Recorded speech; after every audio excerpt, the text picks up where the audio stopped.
Great. And now we're in another dimension. As if we didn't have enough in our hands. Speaking of another dimension, where are we? I have no idea, but it seems they're celebrating Samhain here. It's a Celtic celebration of the end of the harvest season and the beginning of winter. It's commonly known as Halloween. Halloween? Wait a sec. Now I fit the occasion. What do you think of my witch costume? What? You need to be prepared for any occasion. Well, it suits you well, but it's kind of revealing. I know, right? Here, I have another witch hat for you too. Thanks. Oh, what are those? Oh, expected. Sionnach, these are D&D dice, and we'll probably need them if we want to get out of here soon. What do we use them for?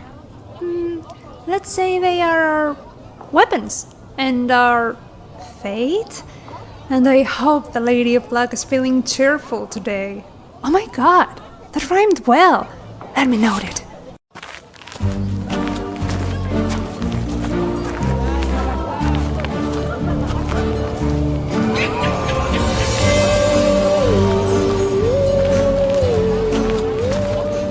Hello, darlings. Would you like an apple? One bite and all your dreams will come true. No thanks. I try to stay in shape. You, Greenie, do you have any treats? No. Oh, never mind. Would you like this Pandora's box? There are wonders in it. You will see once you open. Oh, it's so pretty. I can put my hazelnuts in here. I'll take that. Thank you, kind sir. Happy Halloween! Sionnach, be careful with the streets. Remember, it's a trick-or-treat season, and we don't want more troubles.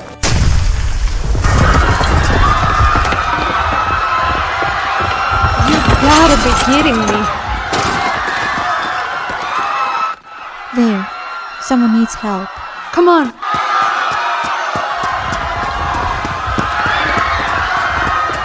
Get away from here, or I will banish you to the 9 hells.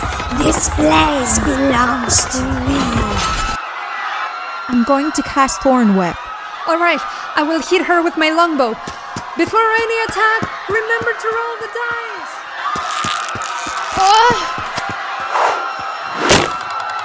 Acanthus.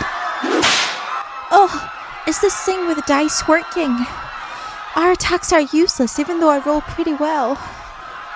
There's something strange going on with this. Hold on. Sionnach, this hag is no ordinary threat. It's a projection, a trick, meant to scare us. Let's find the source and put an end to this. Don't forget to roll the dice. Why do I feel inspired? Ah, a natural 20. There he is, behind those barrels. Let's get him. I got him with my grasping vine. Good job, Sionnach. Well. What do we have here? A little trickster. I am the Grand Magister Koboltius Morelius, and these are my treats. My treats! They're all mine! Is that what this is all about? You scared people away, and that wasn't right. You should apologize to everyone. Oh, a natural 1 and I have -1 on my charisma. Seriously. Spare me the preaching tree! This sweets belongs to me! Me! So, it just sweets you need? Why didn't you say sooner? I happen to have a box on me that each time you open it, it's full of sweets. 25 on deception? Not bad. Mr. Koboltius needs the box! Needs the box! Let's make a deal then, Mr. Koboltius. I'll give you the box, and you leave the people alone. What do you think? I'm in. Bard?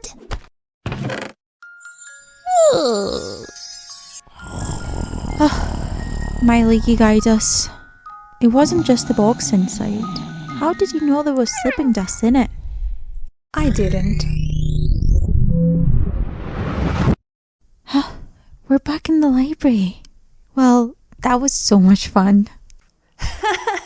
Yeah, it was. It reminded me of a past Halloween I had with my friends back in the day. So anyway, that was a cool trick, huh? You surely deserved all the treats. Lovette, sharing treats brings more joy than hoarding them. I guess you're right, Leafy. Sometimes I forget how wise you are. Let's go. Lovette, maybe you need to change your outfit first. People here seem to stare a bit.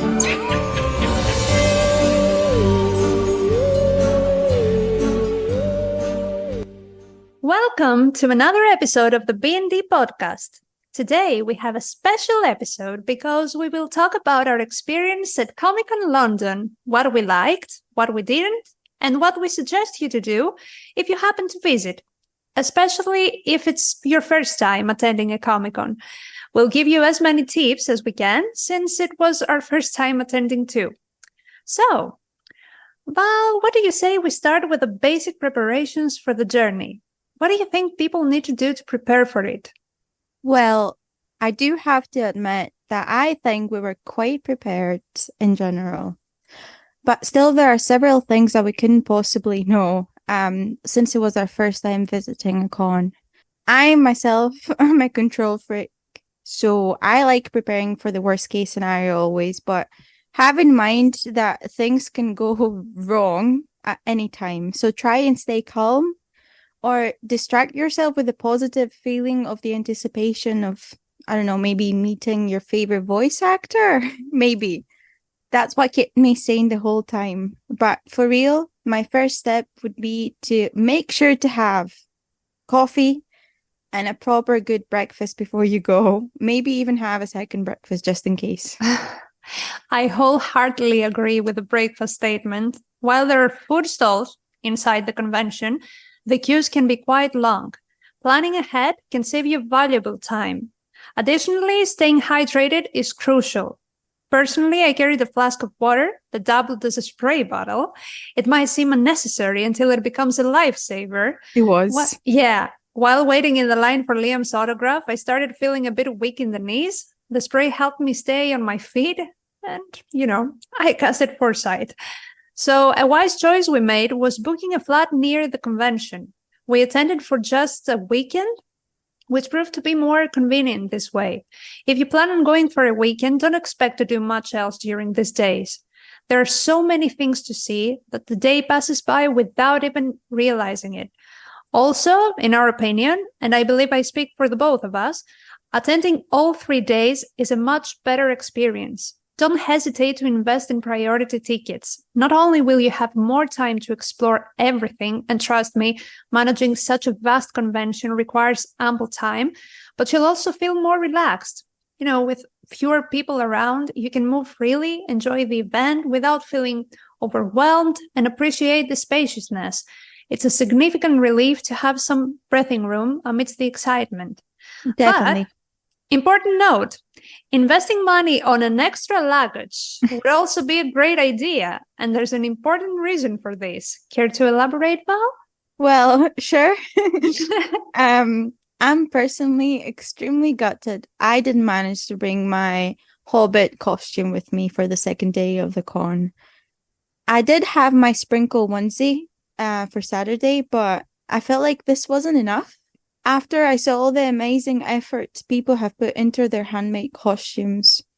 Also, the onesie was so big, I could barely fit anything else in my luggage. True. And also, I got a bit jealous seeing you and everyone else. And I feel like the next time I'm going full cosplay mode. Yeah. Obviously. And on Sunday, wearing just my God's favorite princess t-shirt and elf ears wasn't good enough for me as well. don't get me wrong, I was comfortable, but I felt I've missed out on the opportunity to dress up. But Seffi, you dressed up both days. Yeah. Fancy. How did you feel, and what was your experience with meeting other cosplayers wearing the same costume as you? Am I or am I not the part of the party? You So, are. on the first day, I chose to cosplay as Skit from the Legends of Vox Machina. And right from the moment we entered the convention, numerous attendees approached me asking for photos and complimenting my cosplay. It was incredibly flattering, especially considering the outstanding cosplays others were wearing. Their kindness was overwhelming. Witnessing the sheer talent of all these individuals left me amazed.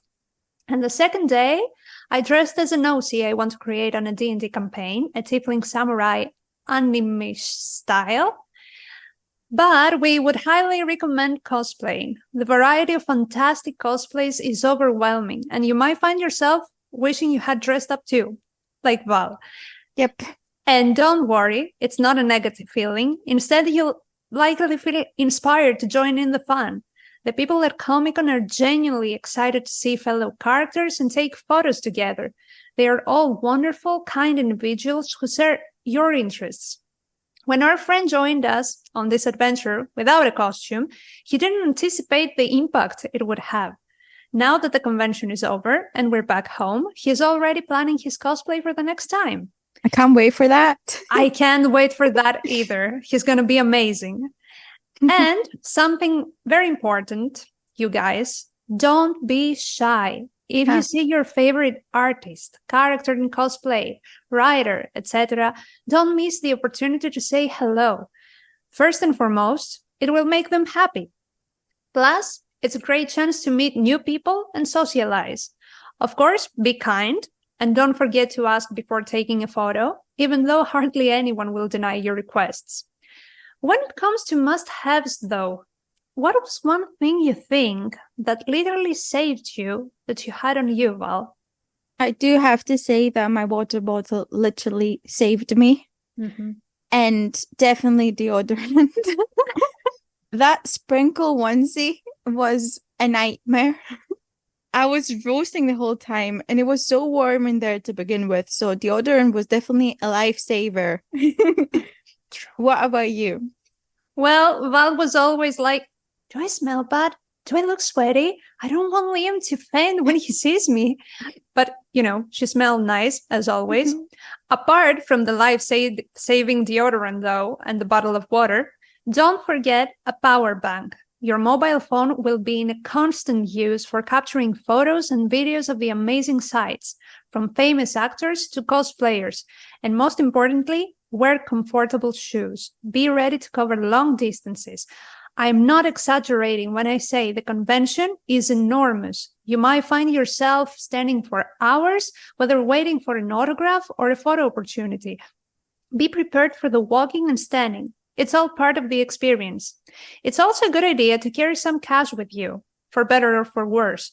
Mm-hmm. While most stands do accept cards, there might be situations where having cash becomes essential.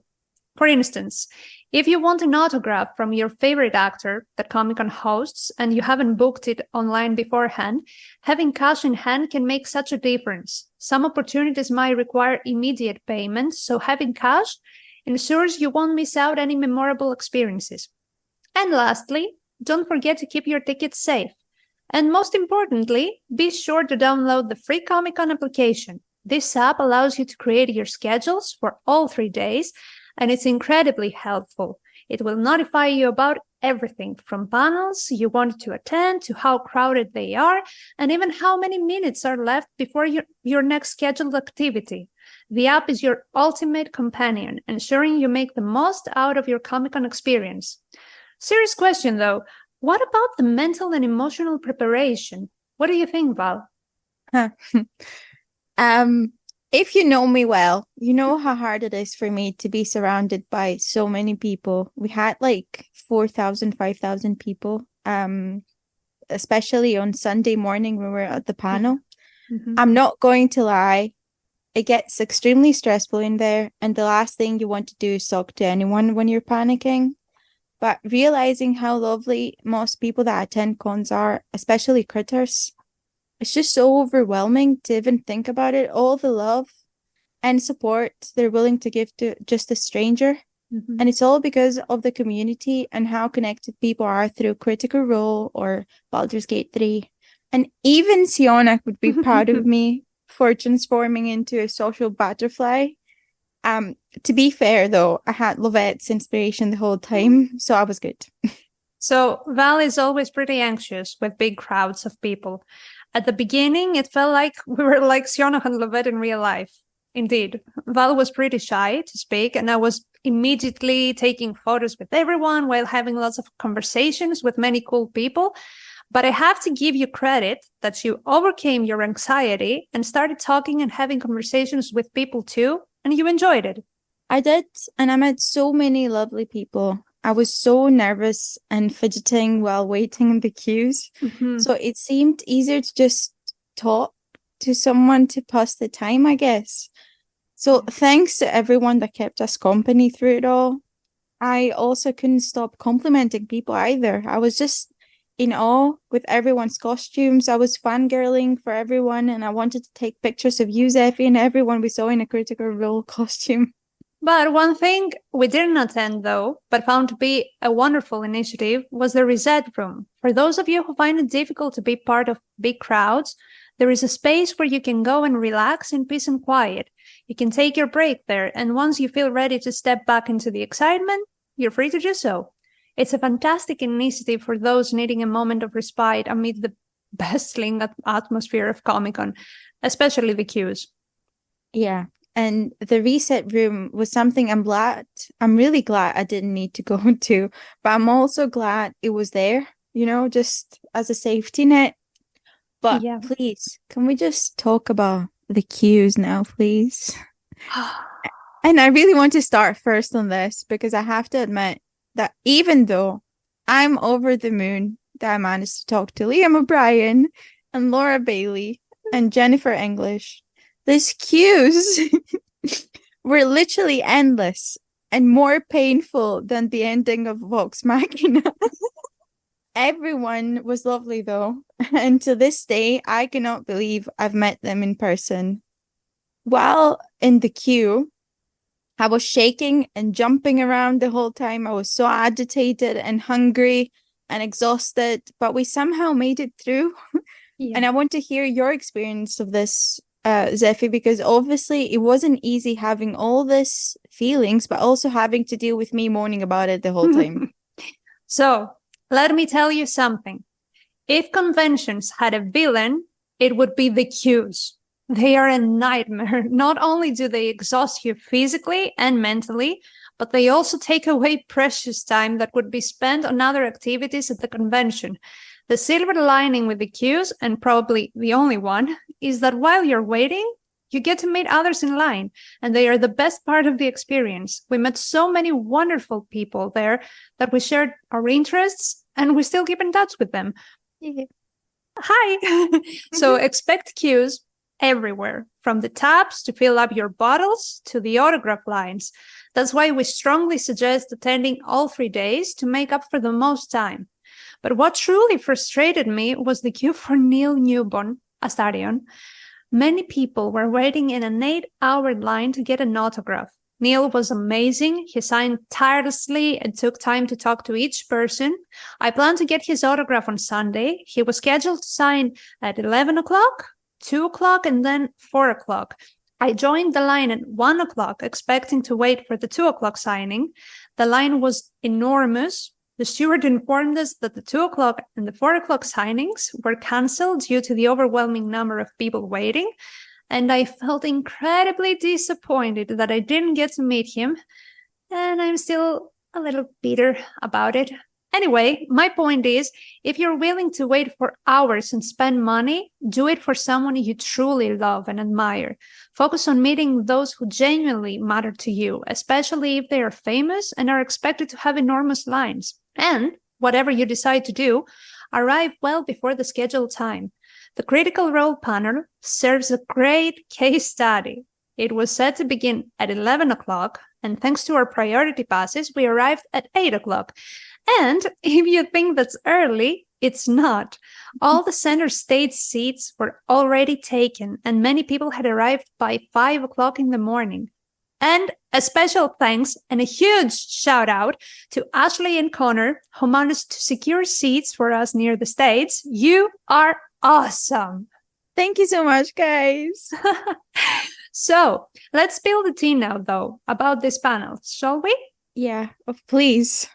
I still cannot believe I've missed the Baldur's Gate 3 panel because I was trying to find gifts for my partner. Oh well. I can only speak about the Critical Role panel, and trust me when I say I've never seen a crowd like ours ever in my whole life. It was literally a core memory for everyone, I think. Even if we had to get up at 6 a.m. to get ready and go to the venue as early as we could to obviously queue again. Hello, it's me. But singing Taylor Swift songs before the Critical Role cast came to the stage was definitely not something I was expecting to happen. So tell me, Zephy, how did you find the pre-panel warm-up? And tell me everything about the Baldur's Gate panel too, because I need to know everything. So, we had the time of our lives, that's for sure. And there are many things I love about Critical Role. But most of all, I love the community. It's the kindest community you will ever meet. It feels like family. They are incredibly supportive, kind, and talented in their own unique ways. We danced and sang so many songs, but the most emotional moment was when everyone sang the Pokemon theme. Okay, that was the first time that day I almost cried. Oh. I grew up with Pokemon and I was so obsessed with them back in the day. It was probably the first anime I have ever watched. So seeing all these people singing it, the child within me was living the dream, and I get emotional even thinking about it. So after many hours of singing and dancing, the Critical Role cast came on stage and I was in shock, but I was fine until Matthew Mercer came on stage. And then I burst into tears. I don't know what got me, but seeing him in person was an emotional punch for me. I admire this man so much. I admire his work in D&D and voice acting, and he's such a pure soul. You can see it in his eyes. You just want to hug him and tell him he's the best because he truly is. And they talked about pretty much everything, considering campaign 1, 2, and 3. And maybe we can expect a collaboration with the Baldur's Gate 3 cast in the future, according to one question a creator made. And I would love to see Neil with CR, and that will make me so happy. Oh, that would be so amazing. I would love to see them play D&D again, first of all. And especially playing with the Critical Role cast. Shut up and take our money now. Take our money now. And I laughed so hard during the Baldur's Gate 3 panel. Jennifer and Deborah, aka Shadowheart and Lae'zel, showed up on stage wearing a huge t-shirt that said, "Our Get Along shirt." We couldn't stop laughing. But the whole cast is fantastic and incredibly funny and polite. And Neil, okay, it's not like I'm biased. You are. Okay, maybe I am, but he's a wonderful human being, so supportive, caring, and loving, and it really shows. He's incredibly kind to his fans, his cast members, and everyone, actually. Okay, I think I'm going to stop fangirling now. I'll just romance Astarion later on the game for the millionth time. But now we talk about our favorite people. Can you describe your experience with your autographs? Who did you meet, and what did you discuss with them? Oh, now is the time. Spill the tea. I can just talk about this for days. But let's start with Laura Bailey. Meeting her was just a blur. The first thing she said to me when she saw me wearing my sprinkle onesie, she said, "You look so pretty." In a jester accent. I'm sorry, I'm not good at accents. I'm so sorry. But after that, my heart just dropped on the floor. I have no idea what we're talking about. Literally forgot what I wanted to say. I mumbled the whole time. And I was so awkward when we took a selfie as well. But she was so sweet. Laura Bailey, guys. Laura Bailey. Next, obviously, Liam O'Brien. He's literally the kindest man on earth, period. I somehow didn't forget how to speak this time. So I thanked him and the whole Critical Role cast for making D&D relevant again and helping my dream of starting a club for young adults in the library come true by doing so. He got emotional and he started talking about his kids and how he saw them growing and bonding through playing D&D since he's been running a campaign for them since they were 9 and now they're 14. I died, literally. Oh my god. Now for Jennifer English, I waited in the queue for almost 2.5 hours, maybe more. I don't know. I brought a t-shirt made by a lovely artist that had the famous quote on it, God's favorite princess, obviously, so she could sign it. And I even bought like a fancy pen, but last minute, Val, I panicked that it will wash off and decided to get just a normal autograph. So I chose the Shadow Heart that has white hair, because obviously I love Saloon. And We love Jen was Saloons. so sweet. Team Saloon. Always. The moon. Hashtag Team Saloon. Jen was really so sweet and funny, and she made me feel comfortable when we were taking photos. She also gave me a hug. Oh my god. But last but not least, Yeah, it's I coming. can't say that with a straight face. The photo that I took with Matthew Mercer, I have no memory of it at all. He asked what my name was, and after that, I think I just blacked out. So one thing I learned this weekend is that I don't know how to pose. I literally panic and my face turns all weird. So please, before you go, try and pose, take loads of selfies and pictures, and be prepared so you can look gorgeous. But I am glad that I have pictures to remember all this, even if they're terrible. That's so true with the pictures thing. That's so true. What about your experience, Zephy? Well, I managed to see Liam O'Brien while I was dressed as Keelif. I have lived the dream, guys. Oh, He was so kind and calm and wonderful, and we talked about my previous characters that I have created so far, and I asked him to give me a raise for the next character I'm going to create. So he suggested a halfling because I have never played one. yay. And then I got to meet Laura, and I swear, guys, I swear that this woman casts charm passively. I didn't know what to say to her. I mean, I was at the loss for words. The same thing that happened to Val. I didn't know how to speak in English. I forgot my name. I forgot my age. I forgot my everything. But I remember I asked her about the background of the character we tried to create with Liam. And she told me charlatan. And finally, I met Maurice Ray. I had to see Keelif because I obviously love her so much. And we talked about Greece and that sometimes she wants to come visit and eat our delicious food. Of course, I recommended her souvlaki. Come on, it's a must. And she gave me a paladin as a class for my character, maybe an oath breaker. So we got it, guys. A character shaped by the Critical Role cast. I'm working on it. And finally, the picture we had with Matt. Okay, I'll try not to get emotional. He was so polite and sweet, and oh my god. I will cry again. He won't ever listen to this, but I love you, Matt. We love you. We love you. But apart from all this madness through there, were many places you could buy things. Val, what did you get? Oh, we didn't have time for this. I wish we had more time. I literally manically money. tried to find something Destiny 2 related. Yeah. And let me tell you something.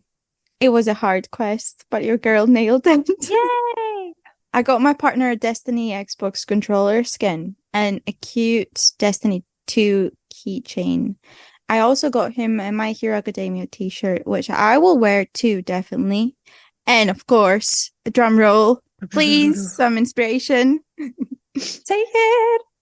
Dice! Yay! Small dice. Big dice. The more the merrier, all the shapes and sizes. If I could spend all my wages on dice there, I would. I wish I had more time to find something else, but time is a weird soup there. True. 5 hours is literally 5 minutes, Con. But you're the weeb here, Zeffy, Hmm. and you also visited Pop Asia. Tell us about this experience. So, the people who know me know that I am obsessed with Japan and lately Korea, but most importantly, Japan. And for those of you who love anime, manga, and manhwa like me, then you should attend Pop Asia. It's a heaven for us weebs. I wanted to buy everything. You could find cheap katana replicas from your favorite anime characters. I personally wanted to buy one that Zoro is holding, but I was traveling by plane, so I couldn't take it with me back home. And then I was searching for Omniscient Reader's Viewpoint manhwa, but unfortunately I couldn't find it anywhere. I was tempted to buy Solo Leveling instead, but I decided to spend the money on art pieces, and I don't regret it. Even though I love Solo Leveling, I can't wait for the anime to come out. You can also attend many anime fan meets, One Piece, Sword Art Online, Fairy Tail, Bleach, and many, many more. And also, you can find Japanese food. It was such a great experience because my friend and I got noodles to eat, and we sat at a table with a couple. They were from South Africa, and we started talking about anime. I couldn't stop gushing about it because anime is life, and I always have something to say about it. But I'll try not to ramble here too much. It was great meeting and talking to people with the same interests, speaking the same language. But another big thing, and a great part of the convention was the Artist Valley, which we happened to visit. And oh my God, there were so many talented and amazing artists that I was left speechless. I was personally looking for an Emmett Selk art piece to hang on my wall above my PC setup. And then I found this extraordinary piece by an astonishing artist named Onirica on Instagram. You should check her out. And I thought, he comes with me. She showed me other works she had created, and Emmett wasn't enough. I ended up buying 3 art pieces, and if I had the money, I would have bought them all. There were so many art pieces from Final Fantasy XIV there, and, I'm obsessed. So, if you happen to pass through the Artist Valley, which I totally recommend, buy an art piece from an artist you really like. Support them and show them how much you appreciate their work. Sometimes artists forget how talented they are and how much potential they have. And please remind them in any way you can. This world is challenging for artists who choose to pursue their passion when society expects us to be workhorses, just make a living. Choosing art is a huge, difficult, but incredibly worthwhile step. And these people shouldn't feel bad for following their dreams and talents. So let's support them and make them feel valued and acknowledged. Definitely. Mm-hmm. Well, there were also many D&D related stands there, right? Of course, there were many stands where you could buy D&D related items, and you could even participate in D&D one-shots sessions. Unfortunately, I found out about it too late. However, I did manage to buy a D&D book called One Shot Wonders with 100 one-shot stories by Run Play Press. So I am now ready to humbly start my DMing journey. Val, get ready for this. I'm ready. So next time, this will be the first thing we do. That's great. But what we also wanted to say is that we decided to treat our UK friends and listeners with a wee talking. So something small to just remember us, maybe. We won't reveal what the gift is yet, but we're planning on doing a giveaway. Yay! Once we reach 200 followers on Instagram, so stay tuned. Also, shout out to our Critical Role Q gang for being here with us. We love you guys. So the sooner we reach 200 followers, the sooner you'll find out about our surprise. Woohoo! And of course, it's D&D related. Take that as a hint. Special thanks to all the people we met on Comic-Con and made our experience a joyful one. Hope we see you again on the next one. Oh, and one last thing before we wrap up. I hope you have enjoyed our special intro. It was a longer one than usual. but we wanted it to be like a one-shot and also include some of our friends who gave us their voices for some of the characters. So a big shout out to Joe Economo for bringing to life our maniac, but also so sweet BBG Koboltius Morelius, and our vendors, Artisan Spiros. You guys are the best. We love you so much, guys. We love you so much. And that's all, folks. So we will see you on the next episode of B&D Podcast. Until then, may all your rolls be a natural 20. Bye. Bye-bye.